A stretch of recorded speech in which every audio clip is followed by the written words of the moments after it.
Are you ready to watch my new video? হ্যাঁ, আমি Rebecca Dipa হাজির হয়ে গিয়েছি।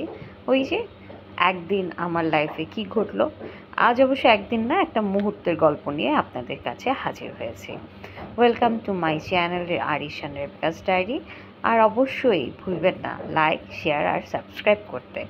আর কেউ যদি চান আমার ফেসবুক পেজ রেবেকাস ডায়েরিতেও ফলো দিয়ে রাখতে পারেন। এই তো গত সপ্তাহেই গোবিন্দভোগ আম নিয়ে আসলাম সাতক্ষীরা থেকে। আর এই আম আমি এর আগে খাইনি। আমি ভাবলাম এবার একটু খেয়ে দেখি যে গোবিন্দভোগ আমটা কেমন, কারণ পছন্দের তালিকায় আছে হিমসাগর, ল্যাংড়া, গোপালভোগ, হাড়িভাঙা এইগুলো। তো যেই চিন্তা সেই কাজ, সাতক্ষীরা বাগান থেকে গোবিন্দভোগ আম চলে আসছে কুরিয়ারে করে। আমি নিয়েছি 10 কেজি। প্যাকেজিংটা এত ভালো ছিল যে কি বলবো।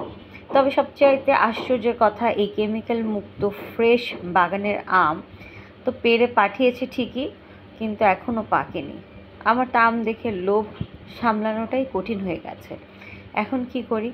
আমগুলো আমি ঠিকই বের করছিলাম, বের করে বাগানের মালিককে ফোন দিয়ে দিলাম যে এখন কি করার। আম তো আমি হাতে পেয়েছি, খাবো কি করে? সবই তো কাঁচা।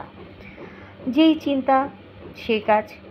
আমাকে সেই কলের মাধ্যমে জানানো হলো যে আমগুলোকে এভাবে আর 1 থেকে 2-3 দিন রেখে দিতে হবে। তো 2 দিন পরের গল্প।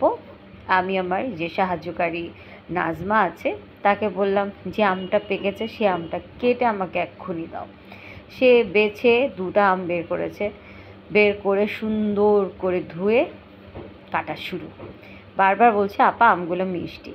তা আমার কাছে মনে হলো যে আমাকে বলেই পাঠিয়েছিল আমগুলো টক মিষ্টি হবে, খুব যে রসালো মিষ্টি তা না। তো যারা গোবিন্দভোগ আম খেয়েছেন তারা জানেন যে এই আমের স্বাদটা কেমন। এই আমটার সাইজে অনেক বড় হয়।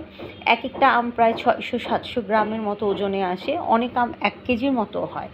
তো সেই ক্ষেত্রে আমগুলো সেই রকমই, তবে খেতে বেশ ভালো।